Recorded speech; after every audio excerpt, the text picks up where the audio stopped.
And maaari ba kayong tumayo para sa ating panalangin? Apa! Katie, pwede bang ikaw ang manguna sa ating panalangin? The name of the Father, the Son, the Holy Spirit. Amen. Angel of God, my guardian dear, the good as love to meet me here. Ever this day be at my side, the Lord and God, to rule and guide. Amen. The Father, the Son, Holy Spirit. Amen. And maraming salamat, Katie. You're welcome po. Good morning, grade 2. Good morning, teacher! Kamusta naman kayo nitong mga nakaraang araw? Okay naman po! Mabuti naman kung ganon. Narito na ba ang lahat ngayon? Apa! Katie, maaari ko bang malaman kung mayroong lumiban sa ating klase? Wala po! Ayun, ikinagagalak kong marinig na walang lumiban ngayon sa ating klase. So, bago natin simulan ang ating talakayan, maaari ko bang hingin ang inyong partisipasyon para sa ating energizer upang ang lahat ay magising? Apa! Ayan, tayo po tayong lahat para sa ating energizer. Tayo daw. Tayo daw. Wait lang po. Apa, teacher. Gusto ko lahat kayo ay sasayaw. Apa, teacher. Apa, teacher.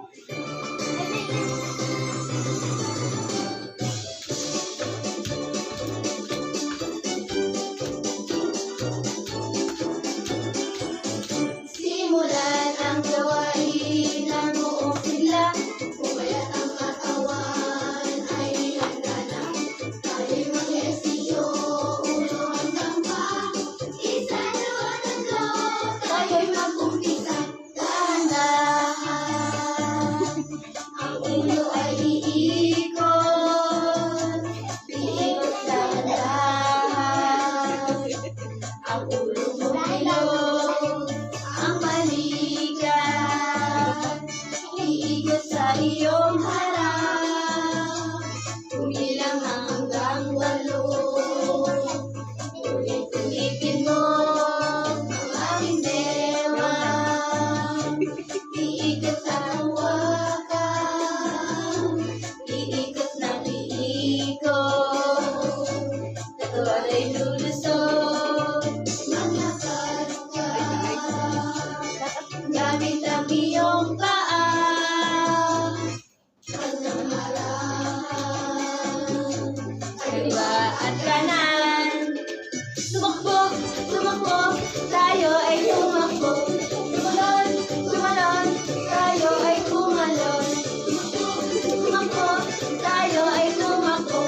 Tumalon, tumalon, tayo ay tumalon. Gamit ang iyong paa, lumakad ng marahas, kaliwa at kanan. Ang kamay sa bewang ilagay, huminga tayo ng sabay-sabay. Yan, very good. Maraming salamat sa partisipasyon. You're Grade welcome 2. po. Thank you po. You're welcome. Ayan, ngayon, bago kayo umupo, maaari nyo bang tignan muna ang ilalim ng inyong lamesa at kunin ang mga piraso ng papel na nagkalat?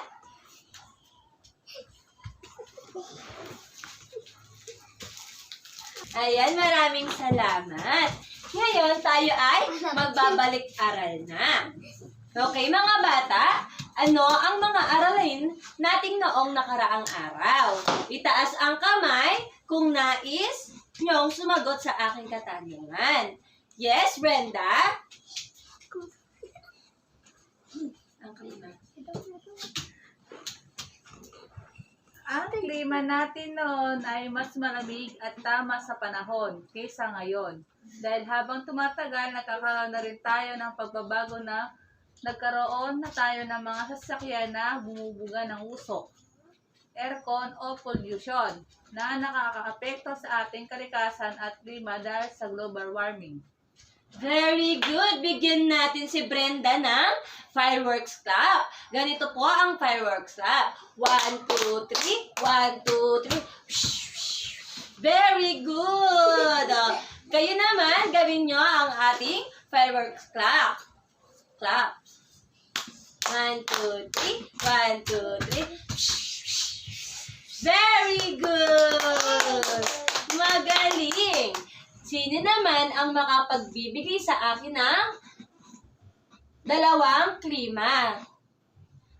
Yes, Sia? Yes! Yes, Katie? Malamig! Malamig. Very good. Bigyan natin si Katie ng 3 palakpak. Very good. May iba pa bang kasagutan? Mainit! Mainit. Very good, Venice. Bigyan natin si Venice ng 3 palakpak. Very good. Ngayon ay dadako na tayo sa panibago nating talakayan. Ngayon naman ay ipapangkat ko kayo sa 2. Dito, ang unang pangkat ay si Brenda at si Sia. Ang pangalawang pangkat naman ay si Katie at si Venice. Ayan, very good. Thank you naman po. So, mayroon akong scoring board dito na aking ipapakita kapag kayari ng ating laro. Okay? Sa bawat sagot ng inyong grupo ay may 1 puntos. At kung sino ang may mas maraming puntos, ay siyang bibigyan ko ng premyo. Ayan, ready na ba, grade 2? Ngayon ay maglalaro tayo ng pangalan ng larong ito ay Accu Guess. Ayan, sa bawat grupo ay may 3 minuto para gawin ang larong ito. Sa bawat pangkat ay may isang kinatawanan sa harap na kikilos at hindi magsasalita batay sa nakuha niyang salita at huhulaan ng kanyang kagrupo. Naiintindihan po? Opo! Kapag tama ang hula ay may kapalit naman, magpapalit na naman ng kinatawan sa harap at magpapahula ulit. Kung sino ang may mas marami puntos ay siyang mabibigyan ng premyo! Handa na ba mga bata? Opo! Ngayon ay bubunot kayo ng inyong huhulaan. Yan, maaari ka bang bumunot? Pumunta dito sa aking harapan, Katie.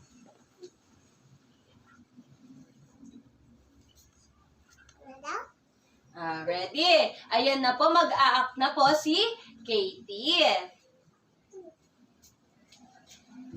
Sige po. Act mo yung sinabi ko. Mag-a-acting ako. Sige. Ng gift.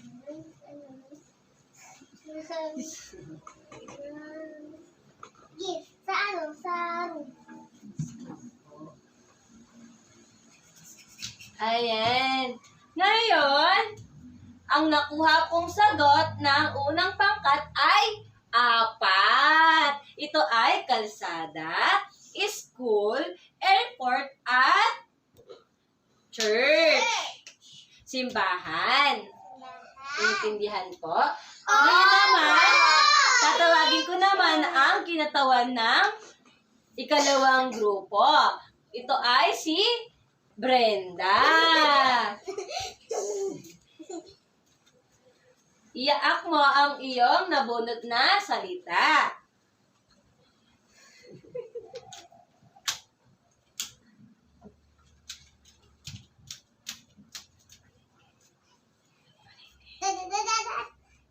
Ano po yun? Palengke. Palengke, tama ba ang iyong ang sinabi niya? Opo. Very good.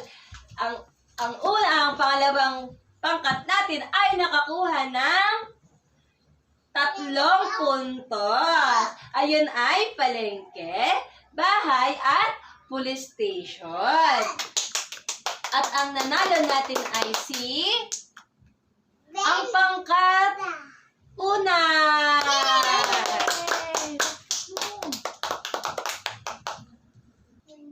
Brenda, maaari ko bang malaman kung ano ang iyong sagot?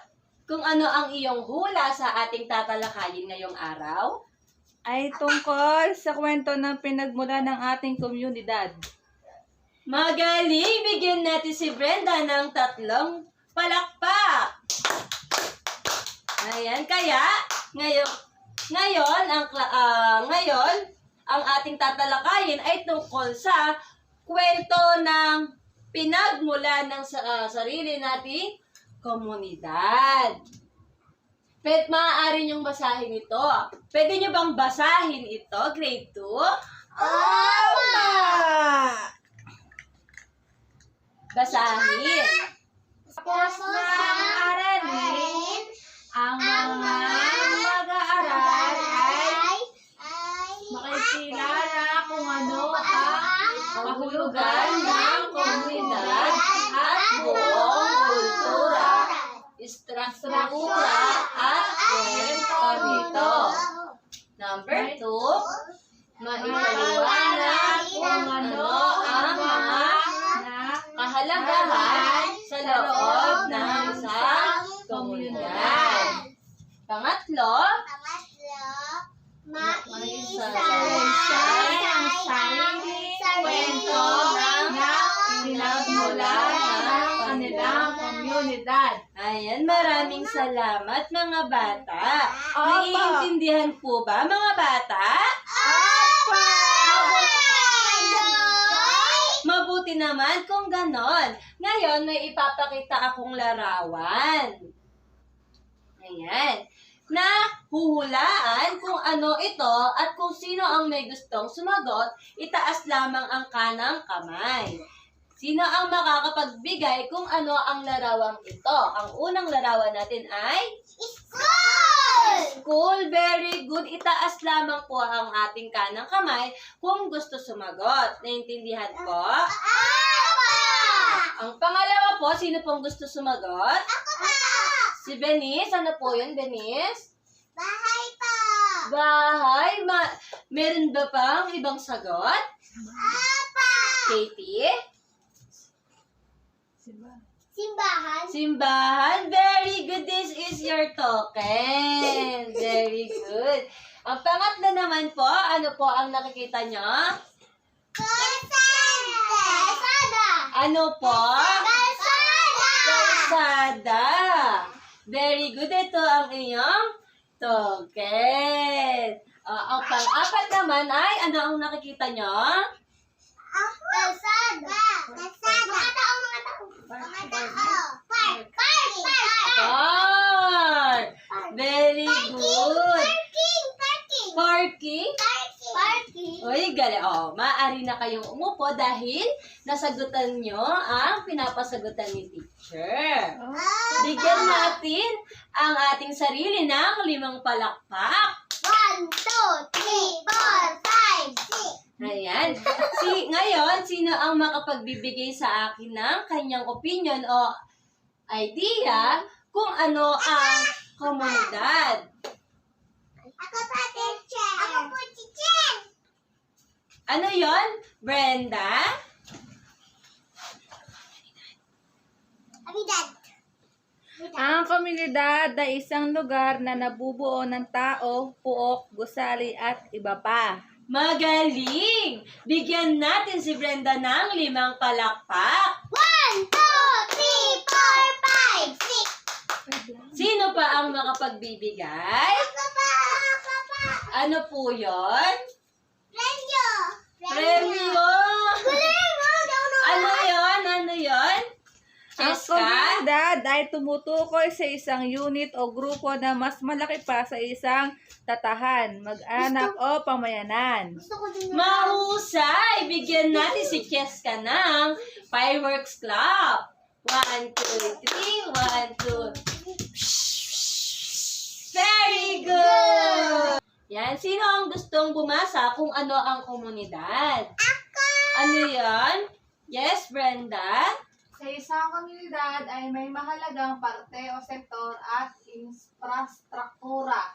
Mahalaga ang mga ito dahil dito bumibisita, dumadaan ang mga tao at kumukuha ng mga pangangailangan. katulad sa pangangailangan espiritual, pagkain, edukasyon, mabuting kalusugan, kapayapaan at kaayusan, palaruan at iba pa. Mahusay! Bigyan natin ng 5 palakpak si Brenda. Ayan, sa isang komunidad ay may mahalagang parte o sektor at infrastruktura.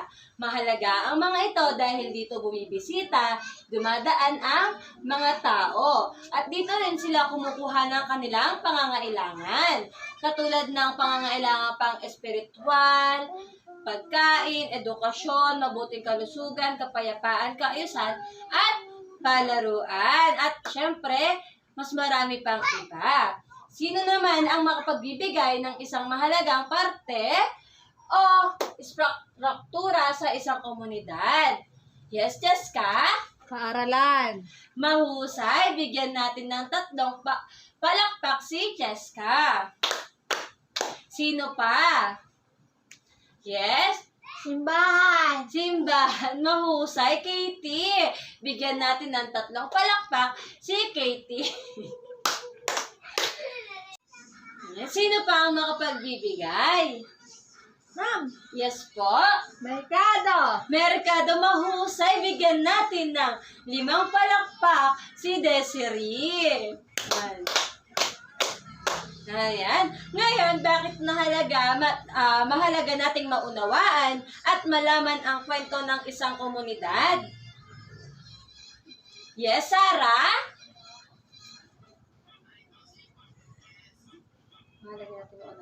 Mahalaga nating maunawaan at malaman ang kwento ng isang komunidad para maalala natin kung paano nagsimula ang isang maliit na komunidad patungo sa pinakamalaki na komunidad.